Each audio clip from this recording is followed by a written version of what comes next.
Hi friends, I am Ankit and today I will show you how to share file in Google Drive using phone. Friends, in Google Drive you can very easily share any file by creating link. Now in Google Drive, suppose I want to share this file, then I simply need to press on these three dots. Now here I need to press on copy link.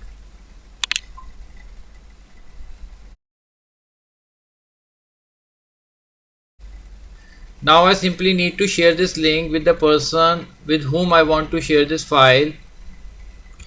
So I will open my WhatsApp.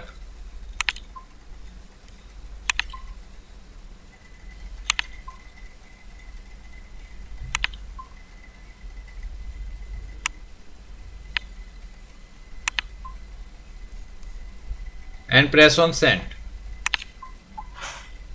So friends, like this you can very easily share any file in Google Drive.